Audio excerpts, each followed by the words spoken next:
And Dr. Sampath, what did your research indicate about the Kashi Gyanvapi, the Swayambhu Shivling that the Muslim side insists is a fountain? That is a fascinating story in itself. I mean, Kashi and the Vishwanath, the Swayambhu Linga that was established there, according to the Kashi Khanda of the Skanda Puran, it is supposed to have been a self-manifested Linga, which Bhagwan Shiv himself manifested there. Of course, one could say this is all mythology and it is all kinds of stories. But then for more than 1,500 years, there was a sacred spot there. Huan Sang, who came as a Chinese pilgrim in the 7th century, he talks about a magnificent temple there.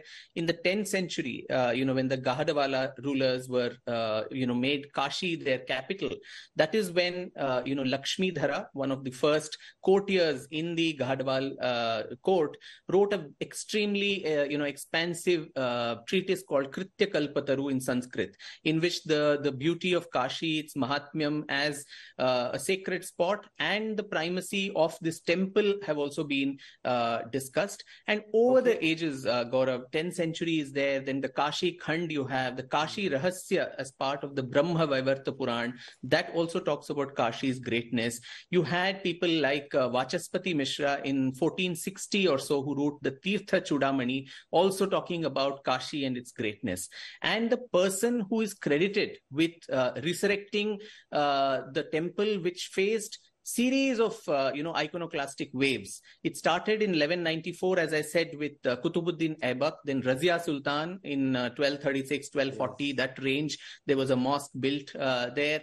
Then you had iconoclasm of the Jaunpur, Sharki rulers of Jaunpur, Alauddin Khilji, and Sikandar Lodi, who led a massive demolition of all the temples of Kashi.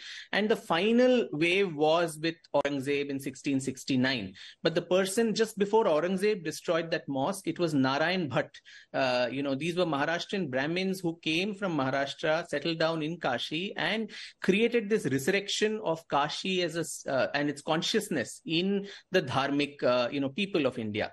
And Narayan Bhatt was, a Sanskrit scholar par excellence. And in his book called Tristhali Setu, he again talks about Kashi. Yes. And he influenced Raja Todarmal. And Todarmal was, as you know, very close to Emperor Akbar, who was probably, one of the slightly more tolerant of the Mughal rulers. And under his, guidance in 1580 was when this Ashtamandap temple was established of Vishweshwar, a grand edifice. And that is where the Gyanvapi mosque today stands. And it is Narayan Bhatt's temple of 1580, which was destroyed by Aurangzeb in 1669. And one interesting fact I'd like to add, Gaurav, that I'd like to add is Narayan Bhatt's grandson was this man called Gaga Bhatt, who was also the person who coronated Chhatrapati Shivaji Maharaj and created the Rajyabhishek rules for a Hindu ruler.